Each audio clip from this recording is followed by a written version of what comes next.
happy engineer. You are going to be glad you're here today. And Amberly, I am so looking forward to this conversation. I told you before we hit record, preparing for this was my absolute favorite so far, but don't tell any of my other guests I said that. Welcome to the Happy Engineer podcast, Amberly. So glad to have you on the show. Oh, Zach, thank you so much. Seriously, this is the highlight of my day. I love when I get to see you, and I love your show, and I'm so grateful for you. And, I got to interview you on my podcast, and I was telling you before we recorded, I was like, selfishly, I needed to learn from you and hear all your expertise. And I was like, oh no, it's for the guest. It's for the guest. But I'm like, it was really for me. You're amazing. And I tell you that every time we get to talk, but you are, and I can understand why people love your show. It's because you offer so much value. So it's my intention to offer as much value to your amazing audience today as possible.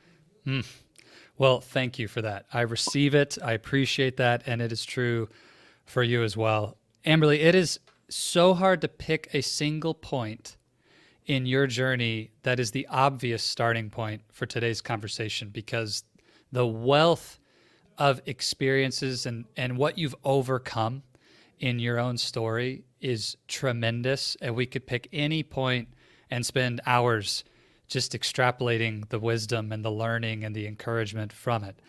But I think it's important today to really set the arc of this story somewhat from the beginning, and growing up, who you were and how your life changed so dramatically at this midpoint around age 38, if I'm not mistaken.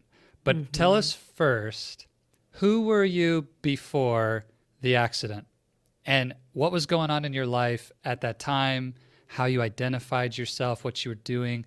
Just set the stage for us of where you were before that.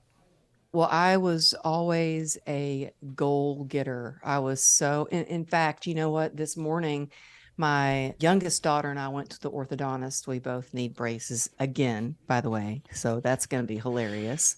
My mom worked for an orthodontist for 26 years, and her best friend worked for the orthodontist, and they all knew each other. And I walked in and I got to see her, and I was like, oh my gosh, I'm so excited to see you. And she goes, yep, well, and she looked at the doctor and said, this girl, she had her mind set, and she packed up her bags and left in her Jeep and drove to California and made something of herself. I said, yeah, people didn't believe I'd ever do it or make anything, and they thought I'd be back in a couple of days or maybe a couple of weeks.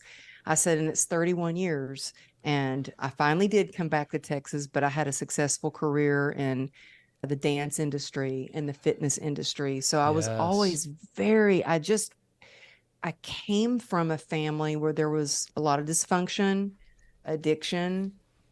And I thought, I am never going to be like that. I want to make something of myself. I'm getting out of this town. And so, yeah, I moved to California, and I was sponsored by Nike, doing infomercials with Body by Jake. Wow. That was fun. He is hilarious. We had a blast. I was a contributor to doing articles for Shape Magazine and Fit Pregnancy, and had a very successful training business that I built from the ground up. And that started as a single mom. And in so the I learned a lot toughest of place grit. on earth to do it too. I mean, Los Angeles, California. Not that there's anyone else in LA competing for attention for dance, fitness, and beauty. Oh So, my goodness. Yeah. Tell me this, the goal getter part of you, and you mentioned the dysfunction of the family and how you got this sense that, like, I'm not going to go down this path. I'm going to do it different. And that sets you on the path. What is your thought about people who don't have that push?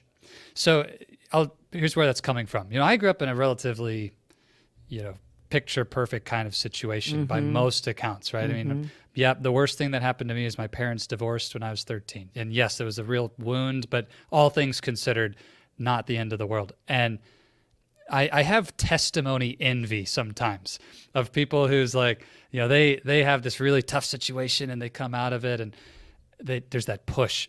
But a lot of people don't have that, and they don't get sort of imprinted with this hunger and desire. And so I'm curious from your perspective now and everything you've gone through, Hmm. how does someone who comes from a, good upbringing, there is no I need to get away from this kind of push. Can they become the same sort of goal getters and achievers and driven people like what you experienced? Or is there something about that environment that really shapes you? You need that. No, What's your perspective? absolutely. That's such a great question, Zach. And it's amazing how different even my brothers are from me. Mm, And to be completely transparent, one of my brothers, well, he didn't have the push in the right direction. I don't think he didn't have the right outlets, and he sits on death row here in Texas. mm, My other brother really struggles in and out of jail, and it's we were raised exactly the same. I think the difference is I think you have to decide. You have to decide, and I think it's really important, and I think resilient people know what to focus on. And I knew that when I focused on the good things got better. And I focused on doing things that made me feel good and empowered and mm, joyful. And so I had an outlet of athletics, I had an outlet of dance, and thank God I had an amazing dance instructor and an amazing track coach. At the time, I didn't see it as much like that. I saw them as like drill sergeants, and why are they picking on me? And why are they being so hard of me on yeah. me?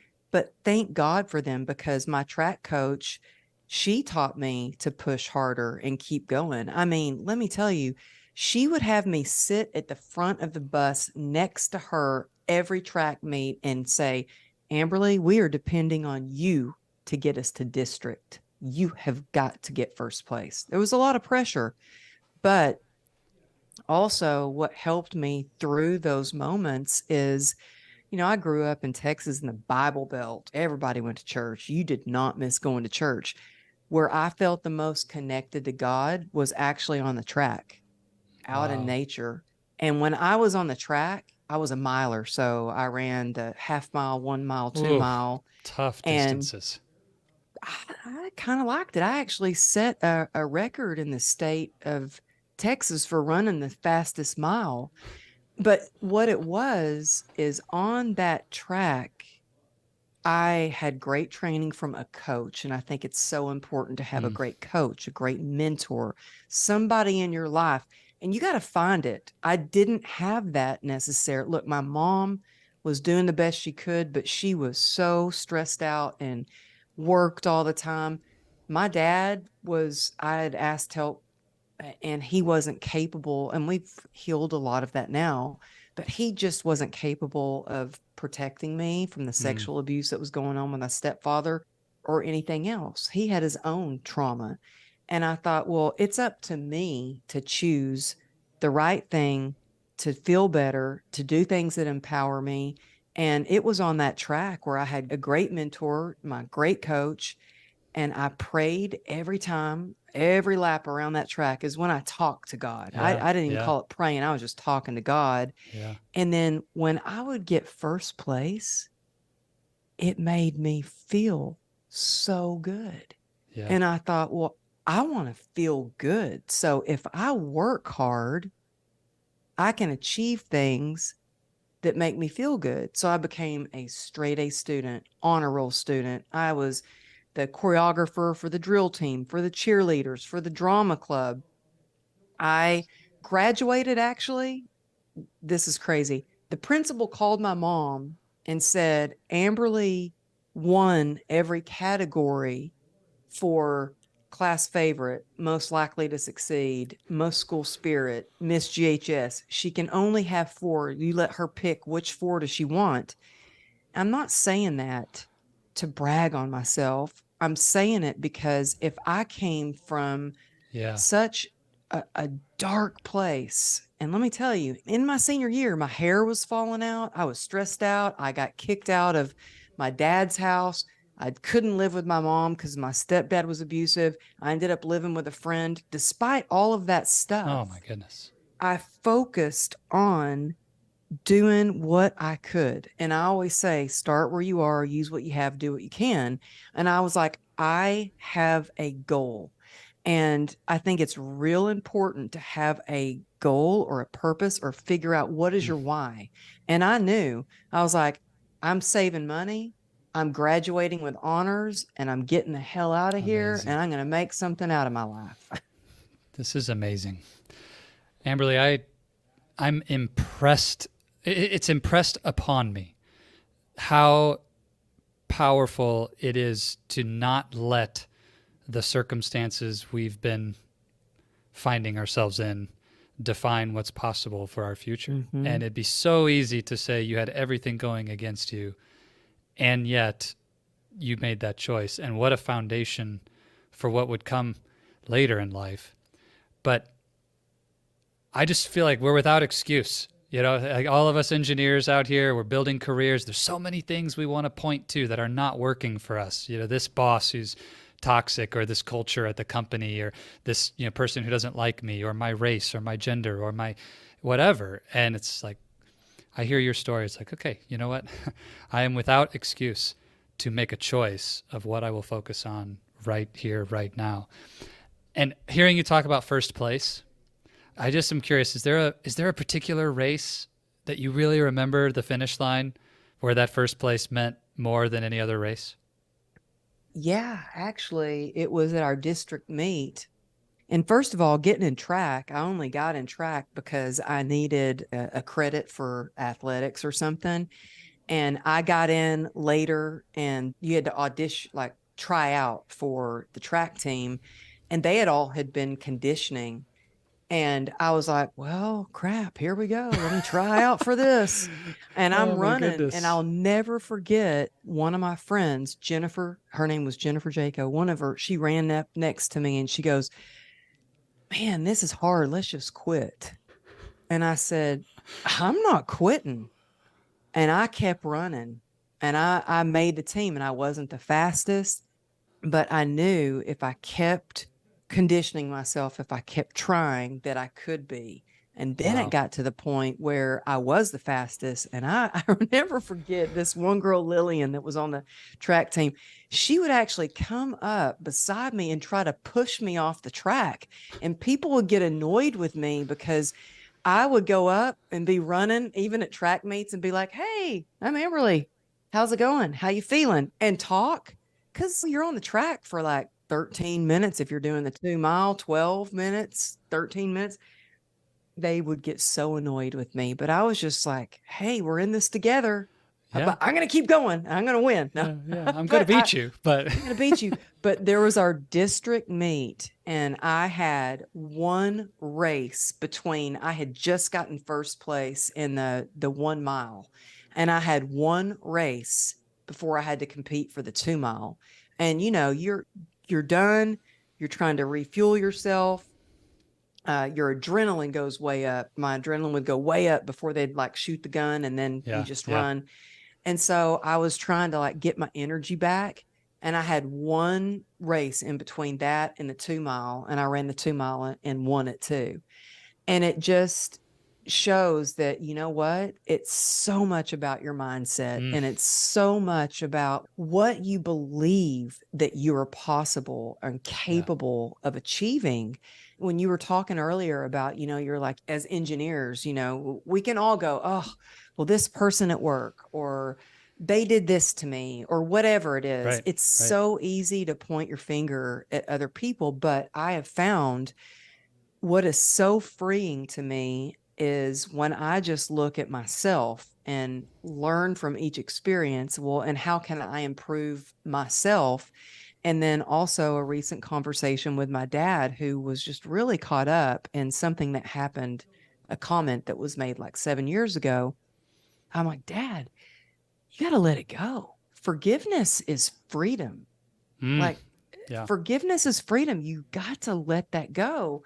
And about focusing on the right thing, I remember another thing is I had a friend of mine say, well, weren't you angry at the person who, because I was in a horrible accident hit by an SUV while riding my motorcycle. And the person's like, well, weren't you so angry at the guy that hit you? And I was like, no, I wasn't. It's like, well, no, people are going to think you're crazy if you weren't mad at him in the hospital. And I was like, in the hospital, I knew that I was not going to focus my attention on anger and resentment and bitterness. I was like, I focused on everything I could do in that moment to heal, to get better, to keep my business going. Yeah. I wasn't focused on anger. Actually, the first thing I did when I got out of a coma, and I haven't shared this very much, the very first thing I did when I got out of a coma was I asked for my phone. And I was actually on my phone being wheeled to a different room, calling clients saying, hey, yeah, I'm in ICU right now, but you know what? When I get a third quarter, we're going to finish strong. I'm going to get out here. We're going to finish strong. Like reassuring them, because Unbelievable. saving my business was just as important to me as saving I a don't have limb time in my for body. bitterness and resentment and anger. I got Yeah. work to do. Okay, let's back up. Amberly, when did you get your first motorcycle? Oh gosh. Well, I grew up on dirt bikes. Okay. My first mode of transportation was a motorcycle. I Okay. So was, your I whole think, life you've been on 15. two wheels. Yep. I got my first Harley. I remember I was hanging out with this big, LA producer, and his roommate was Dean Kane, and they had their Harleys and they were so cool.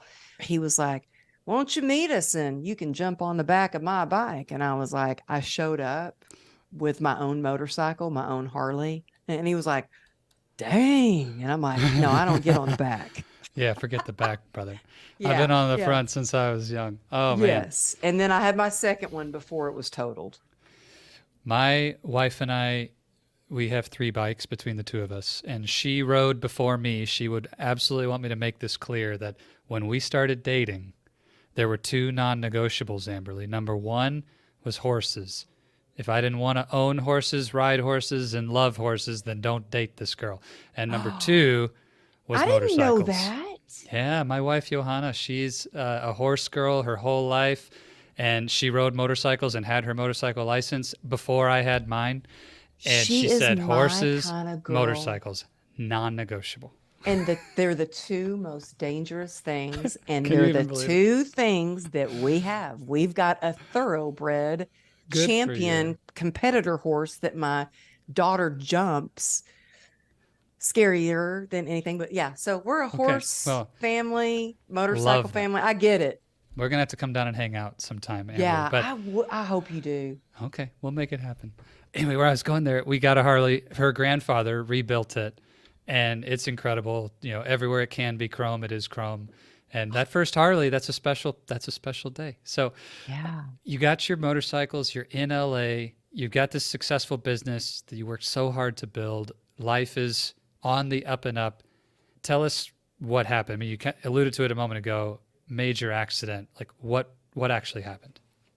I was on my way home from work. It was Friday and it was Memorial Day weekend. So I had just ran 11 miles in my fastest time ever and beat my workout partner for the first time. He was not happy about that, but I was just feeling like I was feeling on top of the world, And I remember actually, this is so crazy, Zach.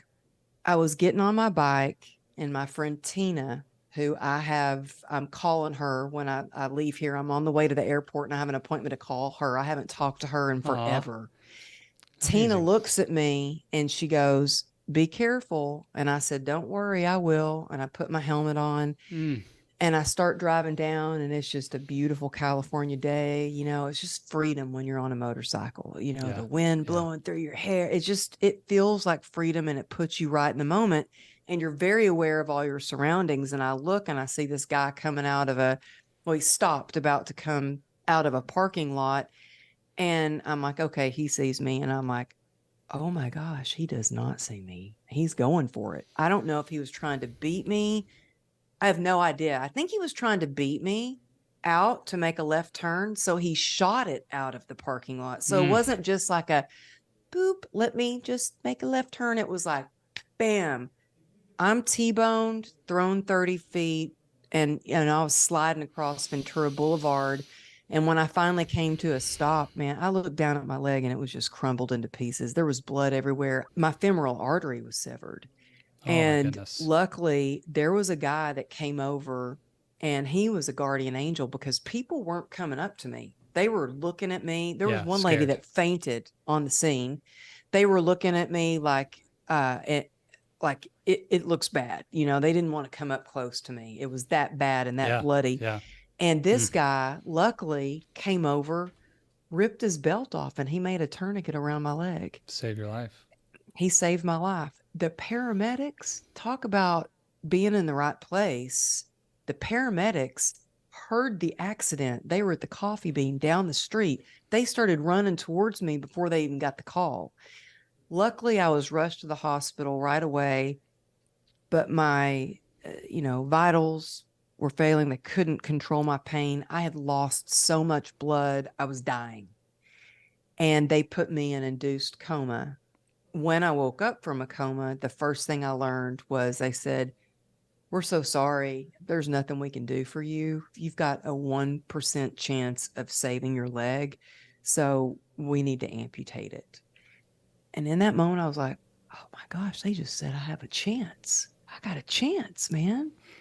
I was like, you just said 1% chance. That means there's a chance, and we need to find a doctor who's willing to take that Who's chance willing with to do me. it? And my husband signed all these release papers, like the doctor there could not touch Right, me. right. Thank God for my husband. Actually, they were going to go ahead and amputate it when I was in a coma. And he was like, nope, I want her to wake up with both of her legs. That's her decision. And he reminds me a lot. He's like, you have two legs because of me. Okay, He's a character. we have so much to dig into here, but that's so classic for a husband. My wife is going to love you so much because one of the things that I do with her, she's a brilliant designer for brands. She does brand identity design and graphic design for companies, and she's so skilled. But every now and then she'll bring ideas to me and just say, "Hey, I'm thinking here's a logo concept, and what do you this is what I'm going for. I'm not sure it's right yet." A couple times, Amberly, I've had an idea that she ended up using, and I always take full credit for the whole logo. I'm like, "Yeah, I did that one. It's all me."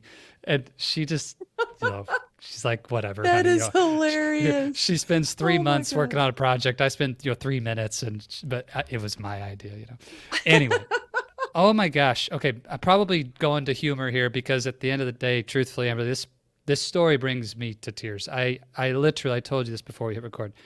I cried multiple times preparing for this Oh. interview because it's so scary. It's so moving. You stared a 99% chance of failure in the face and said, "No, I'm going to choose to focus Mm-hmm. on the 1%," when most people don't have the courage to do that. And I look at the things I'm facing right now, and I don't know what percentage chance it is, but it sure feels like 99% chance of failure sometimes. Mm-hmm. And it's hard to wake Mm-hmm. up and choose that 1% again and again and again. Mm-hmm. And, it's not my life on the line at all. We could literally just stop the recording and be done. And I'm already moved. Like, this is amazing. But we're not going to do that because I want to know more about this. So, how long were you in the induced coma? A little over a week. A little over a week. And when you wake up, it's so crazy. So you wake up and you feel like they put Vaseline on your eyes and you have tubes in your throat and stuff. So I woke up trying to rip the tubes out. Yeah. I woke Yeah. up fighting like crazy. What's going on? And the Yeah. nurse was like, no, dear, don't do that. Don't take the tubes out. And they're like, I think she's trying to say something. Get her a pen and a paper. And they come over and I'm scribbling because you're still kind of drugged up Groggy and and loopy. yeah. But it's crazy that I woke up fighting. Like I woke up, get me out of here. What the heck is going on? And I wrote on the paper, the first thing I wrote was, don't tell Savannah, which my oldest daughter was on our 8th grade school trip. And I had no idea that she already knew. Then Yeah. the next thing I wrote was, I was like, I can't breathe. I wrote, get off my tubes. my husband was so excited that I was awake. He was leaning over the bed, leaning against the tubes, cutting the air supply off. So I was like, I can't breathe. That Get poor off my man. tubes. That And poor man. he's so Uh, sweet and he's got tears in his eyes and he's been there every single day. They had to make him go home, just change clothes or rest. And that's the first thing I say, not like, Get off my I love tubes. you. I'm like, get off my tubes. Oh my Um, goodness. it was crazy. Then I saw my mom and I was like, Mm, oh my goodness, my mom flew from Texas. This must be pretty serious if she took off work to be here. Like, what is going on? And then that's when I learned about them wanting to amputate the leg. And, I think being an underdog a lot of my life helped me because it taught me grit, not being the smartest. I mean, actually, in school, this is before they did diagnosis with OCD or ADHD or any of that. sure. And Yeah. I was diagnosed later as an adult with ADD. And in school, I was getting in trouble. They put me in the class for the dummies, is what they called it. Well, they called it worse things than that. But that's the class they moved me in. And I Mm. still was not doing well. Then they tested me in 8th grade and said, oh, holy crap, man, she's talented and gifted. And they put me in the talented and gifted program. But you learn so much from the time you're 1 to 7 and the values and your self-worth and how you see Totally. yourself. And so I really viewed myself as I'm not smart, I'm not good enough, I'm not worthy, I need to be in a special class for people with disabilities or learn. Like, it was terrible, the things I'd tell myself. And so I started saying, well, I'm just going to have to work harder to be smarter. I think things like that can help you. You don't understand when you're going through a challenge like that at the time, that it can actually help you in the future because it's teaching you how to work hard, how to have resiliency, how to develop your grit, how to keep going no matter what, that you get to choose who you are. Your circumstances don't define you. You are a product of your resiliency. Mm. You are a product of your resiliency. So the doctors told you the leg needs to go. You said, I'll take my 1%, please. And I remember reading, I may not get these all right, correct me if I'm off on this, but 30 something surgeries and millions of dollars in procedures later, Yeah. and a whole lot of faith, grit, grace, and resilience from you. And you walk today marvelously and are a Well, standing thank you. example of that. If you had to take that whole journey from waking up from the coma to standing on the stage in front of tens of thousands and inspiring them with your story of healing and resilience, if you had to boil that journey down to what mattered most, what is that for you?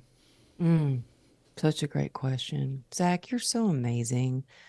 I tell you that every time we talk, but I love talking with you. That's such a great question. And I think what matters most, well, actually, two things. It's God, having that contact, which I lost for a little while because I was numbing out, the Mm-hmm. pain led to isolation, which led to addiction. And by the grace of God, I got sober in 2016.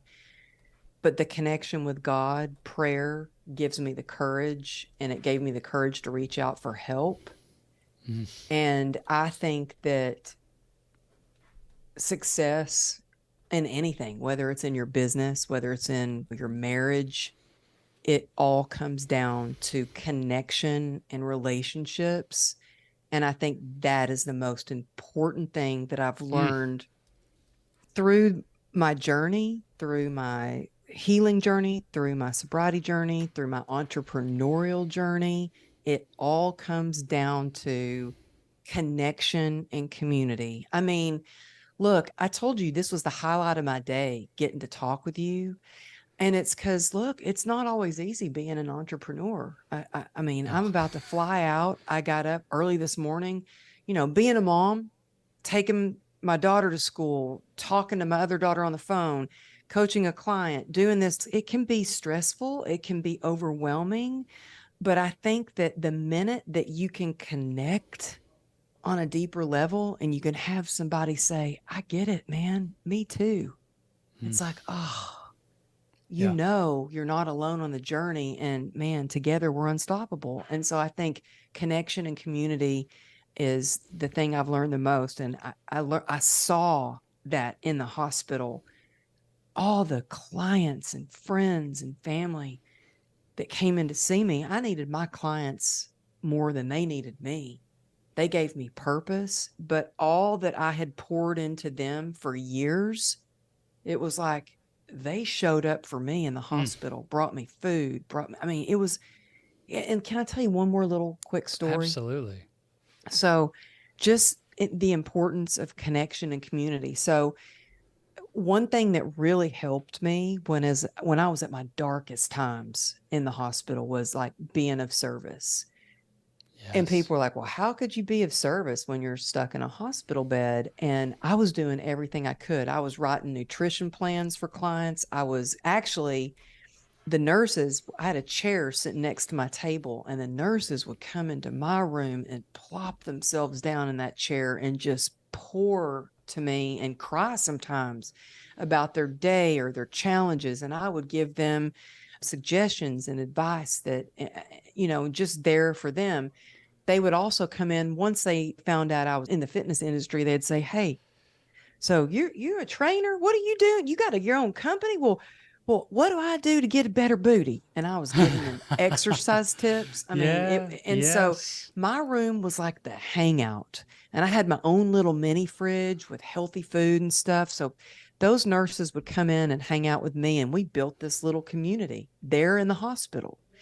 And I was in ICU for 2 weeks. I didn't get to see my youngest daughter, and it crushed me. It was the first time I'd ever been away from her.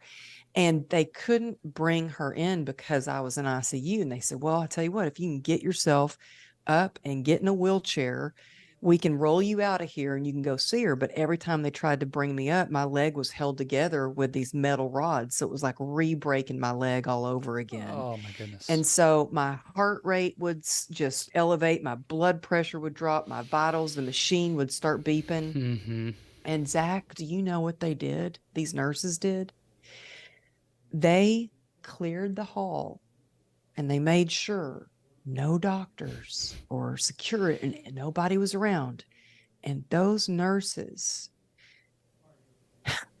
they snuck my daughter in to see me. That's community. Yeah. That's amazing. They they snuck her in to see me. And I had this idea of her going, Mommy. And she was like, oh, Mommy, boo-boo? And I was like, oh yeah, no. I guess I do look pretty rough.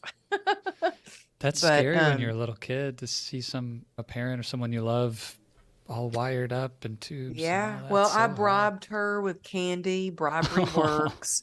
Candy and fingernail polish that somebody had brought me in the hospital. And that's a good so mom. That's a good I would mom. paint her nails. I'd let her push all the buttons on the On the bed and on the the morphine drip or whatever it was. And it would get me like a little wow. drugged up, but I was like, I didn't care as long as she was in bed with me. I was like, Oh, just stay in bed with me. thank you for sharing that. And Well, that's the power of community, right? I think this is an area as technical leaders and engineers we could really do well to lean heavily into. If you were coaching someone like, Zach 10 years ago, who maybe wasn't as far along the journey of being on board with this idea of community as I am today, I think a lot of times because we're so focused on ideas and things and problems, and engineers love to live in the analytical and the logical mind and not so much on the emotional and the connection and the human side of things. We get it. Like what you're saying makes sense to me, but we don't really get it. We're not living it. We're not tapped into that. And if you're going to help somebody nudge towards the real power of community in your life, how would you encourage someone to do that? Well, I get it because I, for years, showed no emotion. It was my defense of like not letting my stepfather get to me because he Mm. used to do things and then he would look at me and laugh and say, I knew I could make you cry. So for years, I didn't Oh, cry. I goodness. didn't connect. I was like, I got this. I'm going to figure it out all on my own. I didn't have any help in any way. Like a lot of kids when they go off to college or they move, they've got their parents that go and they pick them out a dorm room or pay for the college, go buy us. I was like, no, it was up to me. Like I was gonna have to figure it out. And for a long time, I thought, if I'm gonna do this, I got to do it alone. I'm just gonna do it Mm. by myself. And I Yep. showed no emotion. And one thing that got me more connected emotionally was I was running through DFW and I had missed my flight. I could see the plane backing up. Hate And that. I had my oldest daughter with me. She was little. She was little. And I dropped all my bags and I just started crying. And she goes, Mama, I didn't know you knew how to cry. And Oh, it broke wow. my heart because I thought, this isn't just a story I've created for myself. It's a way of life I've created for my family. I got to break that change. Like it's okay to cry. It's okay to feel. That's how we connect. And so it was after I got sober that I think I cried every single day. But I will tell you, I used to get in the swimming pool to cry because I knew, well, they can't see my It tears. won't My be able to family tell. can't see my tears. Nobody will be able to tell if I'm in the pool. So it was a real tricky thing for me. And it wasn't until I had completely isolated myself because I did not want people to see my pain. I didn't want people to know I was struggling, that my life got worse and worse and Yeah. worse to the point where I didn't want to continue living, to be honest with you. And what pulled me through that was I thought about my daughters and I prayed and I saw how important community is Hmm. when I got sober because in recovery, I went into a room and I was scared to death. I heard these women sharing my story. It wasn't exactly mine, but it was so similar to mine. And they had a spark in their eye and a spring in their step and filled with faith. And they were happy, Mm. joyous, and free. And I was like, I want what I they've want got. that. Yeah. And I got in the middle and they loved me. And in fact, I get to see a bunch of these women tomorrow night. We're going to a meeting together. I still see these women every week on Zoom, and I Wow. still connect with a lot of them every single day because we practice, we have a gratitude practice that we do together. When I reinvented myself, wrote my book, started my podcast and started speaking on a lot of stages and doing a lot more coaching, I started out, I was kind of a lone wolf. I was kind of doing it alone, trying to figure it out. And I realized, gosh, you know what? We need more people out there sharing their story, making a difference, sharing their message. And I know I can help other people do that because I have failed, I have fallen, I've messed up, I've wasted money, and I know what works and what doesn't work. And I love connecting people. So Yeah. that's why I do what I do now because I know the power of community. That's why I hold in person events. Yeah. Believe me, it is stressful Yep. putting on your own event and it costs a lot of money. Yeah. It's like you pray that you break even. I don't do it Exactly. for the money, I do it for the community. Yeah. I love that. Connect to God. Tap into your faith. Make that part of your journey for courage, for help. Connect. Build meaningful relationships. Don't be the lone wolf, the hero, and isolate. One of my other dear friends, Aaron Walker, I call him Big A. Big A says isolation is the enemy of excellence. And I like what you said, Mm, that isolation leads to addiction. I'm going to add that to my keys of why it's so important to avoid that and be of service. Get into service. Amberly, I'll tell you, I've seen that so true with the engineering leaders who I coach, some people come to me, they're on fire, and it's just how do we help them continue to crush it in their career. Others are really burned out. They're really struggling when we first connect. And I've seen it so often when someone will get outside of woe is me and my burnout and my challenges and just do one little thing as an act of service to someone else, or they share a nugget of wisdom with someone else in our community here at the Oasis of Courage to help them in their career, and they see that person get a result. You might think, oh, here they're getting results and I'm not. But it's the opposite. Like, it always lifts people up when they're in service and they see someone else take a step forward, which is why my favorite word in the English language is encouragement. Because you mentioned courage, and my business is called the Oasis of Courage for a reason. I love that word because it just represents to me what is my purpose in life. How do I, through my actions and my presence, place courage into someone else to encourage them so that they have that spark or that grit or that resilience to take the next step in their own journey. It's the best, isn't it? When I you can't get tell to, you. Yeah. like, I love when I can provide a stage for the people in my mastermind to get on stage and speak. I just got a message yesterday, and one of my mastermind people was like, could you write me some praise for my book? And I'm like, oh, your book is almost done. Another one who just launched her podcast. To me, and also as simple as some of the women, they didn't have the courage to even post on social media. And now they have the courage to do that. Love it. But it's not just from me. I think it's from the community. We build each other up. You know what I mean? 100%. I really appreciate all three of these. And I hope in my own journey that I double down on all three of these. My faith, connecting, and being of service, because I believe in it so much. Amberly, last thing I want to get curious about, and then we'll land the plane and get you on a plane to go out to your event here. Oh, I know. That Uber's coming. Grit and grace. Grit and grace. You have literally right now, for those watching on YouTube, they see true grit and grace behind you in the neon lights. If you're listening to the podcast, go check that out. But you are literally sitting under the banner of true grit and grace.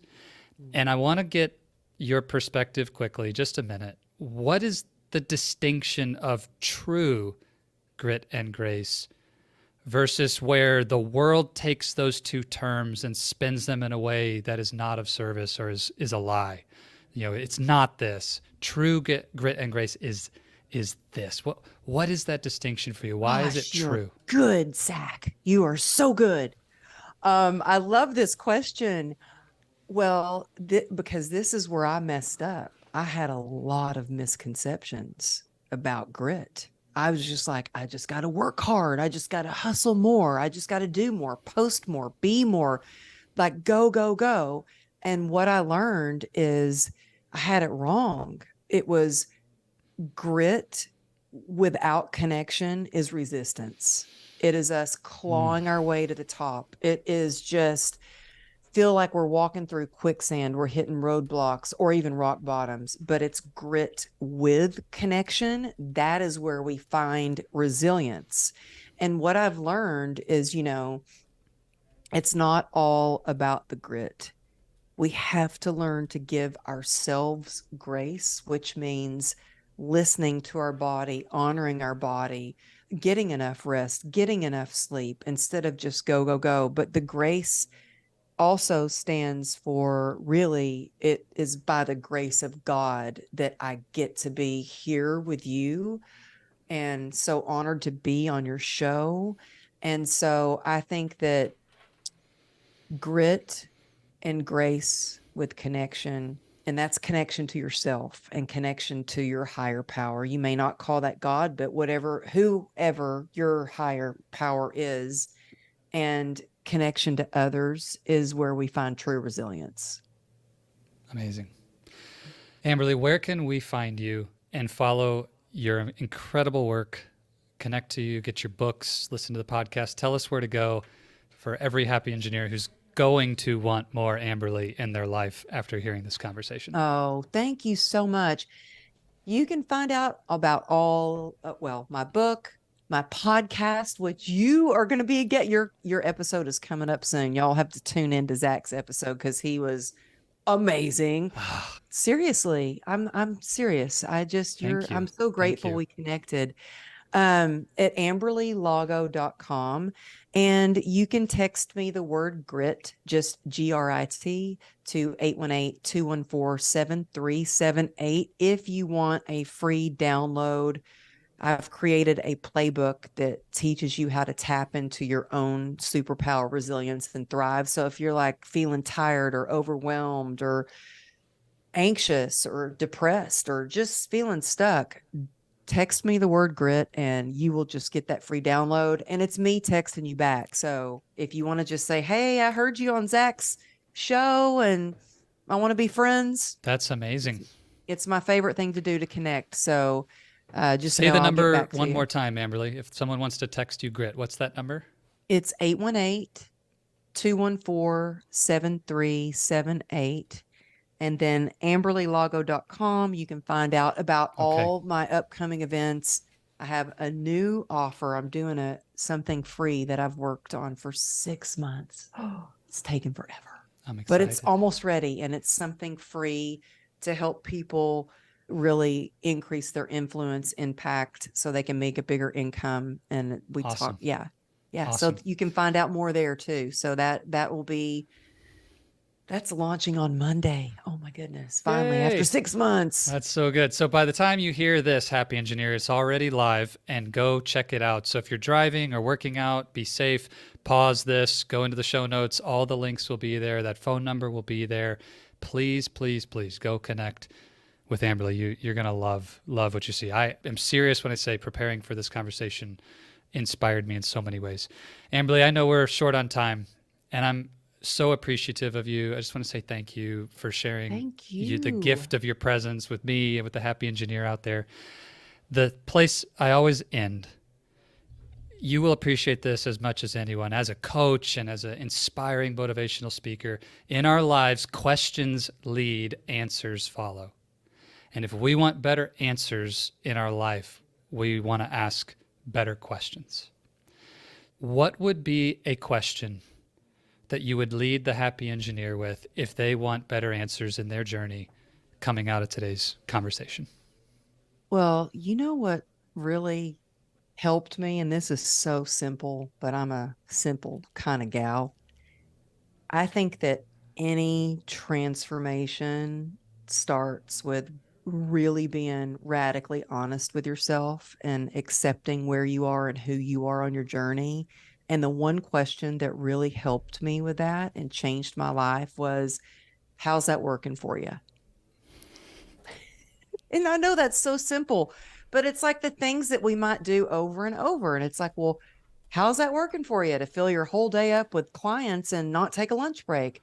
How's that working for you to be eating some Doritos? Is that helping your journey or hurting you? Is it moving you closer to your goal or further away? And so that's a simple question to keep it really like, get really honest with yourself, because when we're honest with ourselves is when we can start to take the right action steps with grit and move forward and be successful.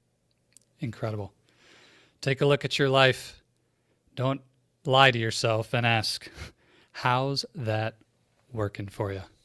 You got to say it with a little Southern too for it to really take its full effect, right? Yeah, there you go. Now we're talking.